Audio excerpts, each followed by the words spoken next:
On a chilly fall evening in 2019, a story unfolded that still raises many questions for investigators in Pine Creek County.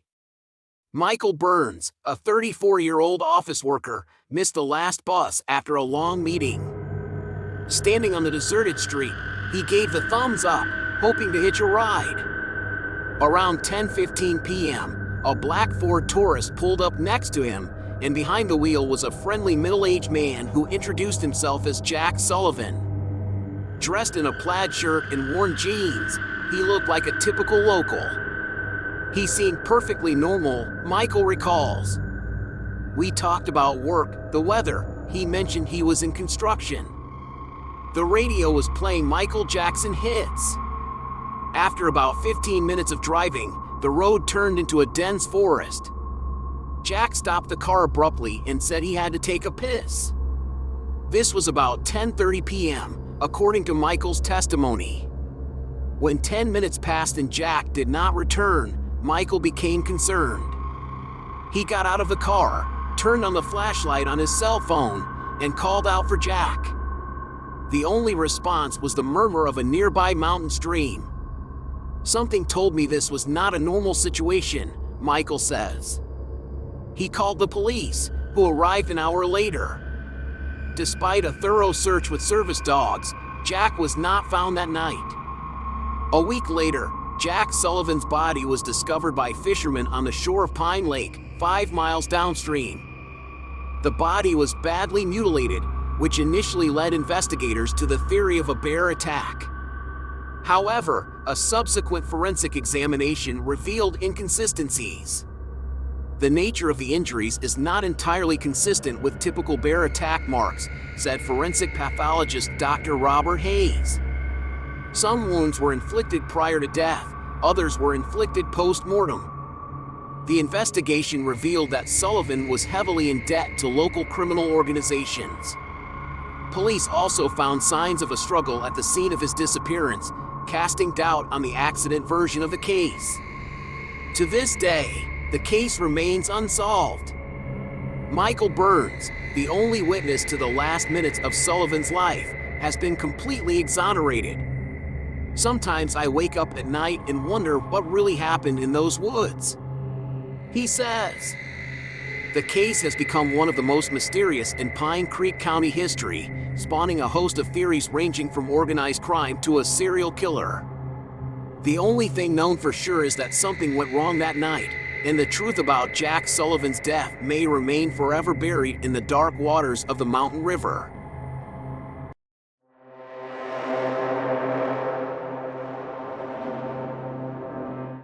It happened last summer. I was in a hurry to get to a neighboring town on important business, but my friend Sam, who was supposed to drive me, informed me at the last moment that he couldn't come. There was no time to find alternative transportation, so I decided to use the good old hitchhiking method. Standing on the side of a busy highway, I raised my thumb, but the car sped by as if I didn't exist. The midday sun was scorching, and I grew more anxious about being late. After half an hour of unsuccessful attempts, I was almost in despair when I suddenly heard the distinctive sound of an old engine. A battered Ford Crown Victoria slowly pulled over a bit ahead of me. Excited, I ran to the car, opened the passenger door, and asked the driver if he could take me to the city. The man silently nodded, and without hesitation, I jumped in. The first few minutes of the trip passed in silence, but then the driver started chatting very amicably, telling various stories. Something about his behavior seemed strange, and I began to scrutinize my companion more closely. What I saw made my blood run cold. He was wearing a hospital gown, stained with brown patches that unmistakably looked like dried blood. The same spots were on his hands. His tangled hair and unkempt appearance were alarming, but what scared me the most was his look in the rearview mirror, cold, with unnaturally narrowed pupils. I noticed his broken, dirty nails as he gripped the steering wheel tighter. The conversation became increasingly strange. He started asking if I believed in the others and talking about some incredible conspiracy theories. I tried to keep the conversation going while praying for the trip to end soon. To my relief, he stopped near a roadside rest area, and I hastily exited the car. Still tense, I went into the nearest store to buy a sandwich. There was a television on, broadcasting emergency news. I froze in place when I saw the photograph of my recent companion. The announcer reported a mass murder at a psychiatric hospital. A patient with acute psychosis had escaped, killing 5 other patients and 2 guards. The realization that I had been in the same car with a brutal killer washed over me with a cold wave of terror. The sandwich fell from my trembling hands, and one thought kept spinning in my head: how lucky I was to have survived that encounter. Since then, I have sworn off hitchhiking and now prefer to be late rather than risk my life by getting into a car with strangers.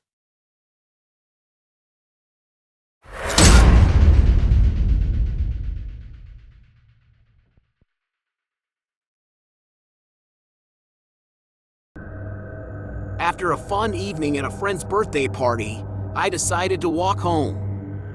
It was late and the streets were empty. My path took me through quiet residential neighborhoods lit by sparse streetlights. The day started out clear, and I walked with a light heart until I was at the side of the road, waving to every passing car. Finally, an older sedan stopped, and the driver, who seemed like a decent person, offered me a ride. We talked about nothing, and at first everything seemed normal, until he suddenly turned off the highway onto a narrow, overgrown road. My heart began to pound as I realized we were heading in an unknown direction. The driver noticed my uneasiness and grinned and said something that made me even more wary. I tried to open the door, but it was jammed. Suddenly, he stopped the car and started grabbing me. It was a real struggle for survival. I hit him and got out of the car and ran into the dark and dense forest, hoping to find shelter. The night seemed endless and every rustle made me jump. I hid behind the trees, trying not to make any noise, afraid he would find me. After getting out of the car, I ran as fast as I could into the dark and dense forest, hoping to find shelter. The night seemed endless and every rustling made me jump. I hid behind the trees, trying not to make any noise, afraid he would find me. The hours seemed an eternity and I lost all sense of time. In the morning, exhausted and shaking with fear, I finally made it to the road. My feet were scratched and scuffed, but I kept walking until I finally saw the headlights of a car coming toward me. This time I was careful, but the drivers were good Samaritans. They noticed my condition and immediately offered to take me to the police.